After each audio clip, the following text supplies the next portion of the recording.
In-field flashlight review up in the mountains. Nutnfancy project. Sent to me by a TMP or Patreon member. This is a Streamlight Jr FStop. That's the name of the light. 2 AA batteries. Affordable. 3.8 ounces with normal batteries. It's going to be less if you run lithium. That's what I have in it right now. It is a focusable beam, and it's a pretty simple UI. Pretty much like the lead lenser products. It's just a focusable flood to spot arrangement, and that's it. Check that out. Sorry, dude, I put some battle wear on it for you with our rocks today. I'll sign it and return it to you.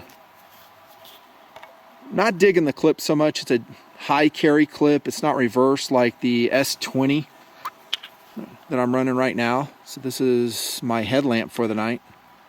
Shown many times. Now the S2. The S2 is also cool, but they enlarged it. It's a little bit larger. Still a great light. I love all the Olight products. Streamlight Jr FStop though, I like it more than I thought I would. About 220 lumens in the flood mode, if I'm getting that right. And then about 250 according to manufacturer specification in the spot mode. They're saying the throw is like 150 meters. I'll say 75 yards usable illumination. I'm living out of the bug out kit up here. Watch those videos. I've got Sadie, the replacement dog, asleep over here. Let's see, check her out. She's on her bed. There's the bug out kit. All taken apart. A luxury I can do when it's not raining or snowing. And there's my cart, the Go Plus cart that I hauled everything in with. It's really a clean beam. I like it a lot. It again reminds me of the lead lenser lights, if I'm getting that name right, and a lot of other focusable lights.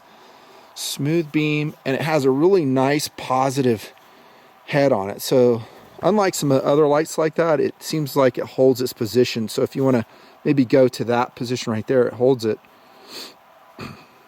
Really light knurling on the aluminum body. I'm not too impressed with that. Push button, forward clicky switch, flat tail cap for tail standing, which is nice, although you do have a slight button protrusion out there.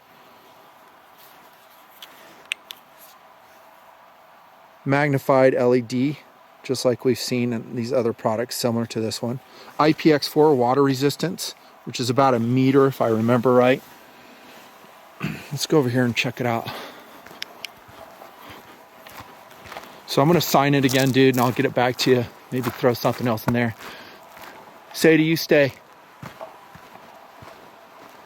Go over here to the creek and check it out. It's cold up here, dudes.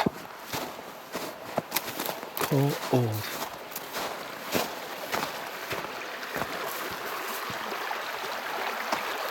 It's cool. That.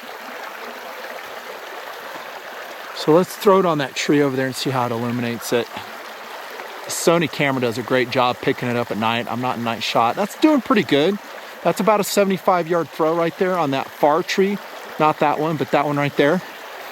It's doing good. See the moon peeking through the trees there. I actually like this light. I really do. More than I thought it would. Really simple UI. So it doesn't, as far as I know, have a strobe mode. SOS mode, and I don't think most people use those anyhow. Has a fairly good burn time. If I can find a screenshot of that, I'll give you the manufacturer's burn time. Unless you're using lithium batteries, I wouldn't count on that. I've said that before, because cold batteries just they go bad about half the time. So high likability scale, use my link below if you like it. This is the Streamlight Jr FStop. And it's a good light. Most of the Streamlight products are really, really good. It's a lot of light for the money. Time to go to sleep, actually. Clean up the campsite. Get warm. Go in the tent and get warm. Let's look at Sadie real quick. I'll go to flood. Oh, hello, girlfriend. Mark II. You warm enough in that sleeping bag? You still shivering? And then here's my sleeping bag. sleeping pad arrangement, bonus footage as I go to sleep soon. Maybe do a little reading. And then we'll hike some more tomorrow. Nut and Fancy. See ya.